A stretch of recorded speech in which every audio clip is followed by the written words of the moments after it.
Here's a rather different kind of Hyundai i20. This third generation version has changed in terms of style and sophistication, with mild hybrid engine tech and the kind of media and safety features you'd usually expect to find on a much larger car. At the same time though, quite a few recognisably sensible character traits from previous models still remain. It's now reasonable these days to expect much more of a supermini, and in many respects, this car can now really deliver on that brief. Set off in this third generation i20, and the first thing that you'll notice is that everything's so light and easy to use. Primarily the electric steering, but also, if you've opted for this stick shift, the clutch and gear shift action too. Even better, this car is easier to see out of, front and rear, than just about any supermini that we can think of, which of course makes things simple in the city and perfect for parking.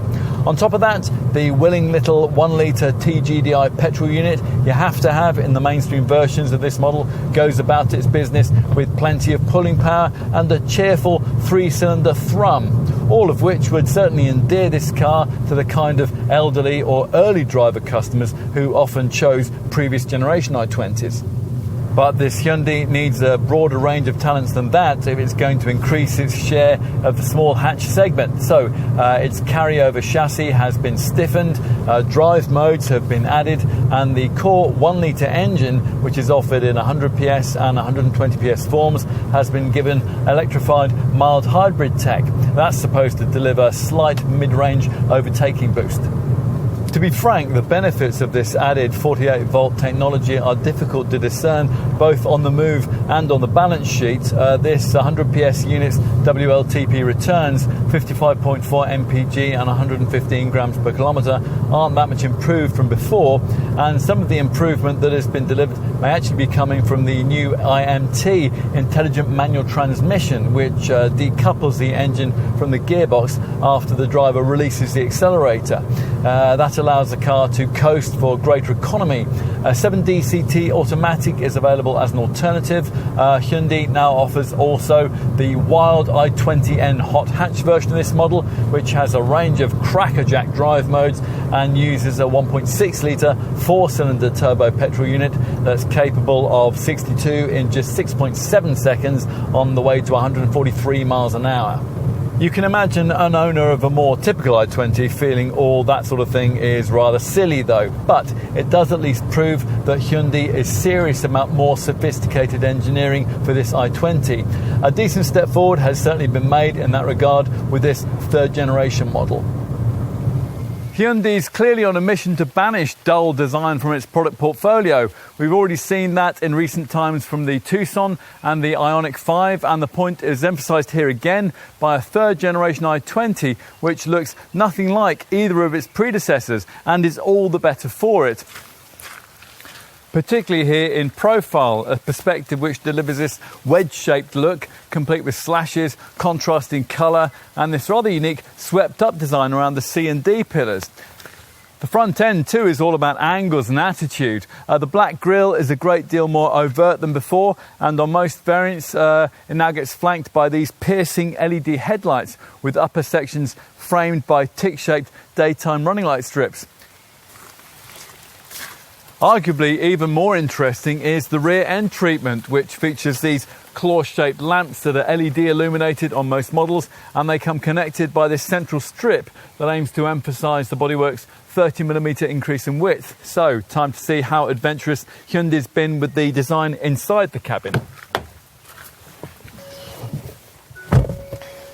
Well, it's certainly a step forward from the cheap-feeling, rather basic cabins which have characterised this model line in the past. The sculptural fascia design helps with its smart horizontal blades which stretch across the dash, and Hyundai's the first supermini maker to standardise a digital instrument cluster right across the range. This 10.25-inch screen offers coloured virtual dials and a customisable centre section.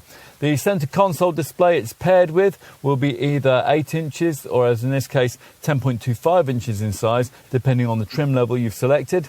This larger monitor brings something of a big car feel to this ambitious little supermini with its BlueLink telematics and Hyundai Live traffic services. Some of the plastics used around the cabin do feel a bit scratchy and brittle, but it's all well put together by the Turkish factory and it seems built to last. The seats are reasonably comfortable too, and there's also plenty of storage space. Right, time to move to the rear. Access isn't quite as good as it was with the previous generation model because of this lower roof height, but the doors do open nice and wide.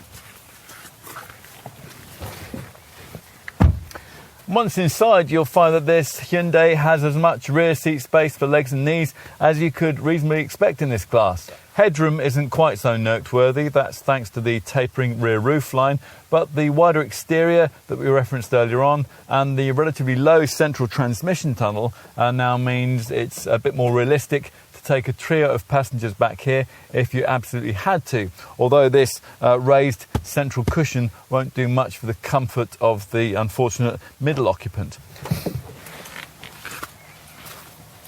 Let's finish this section with a look in the boot. Lift the hatch and you're greeted with one of the more accommodating luggage areas in this segment. 352 litres in size, that's 26 litres larger than before.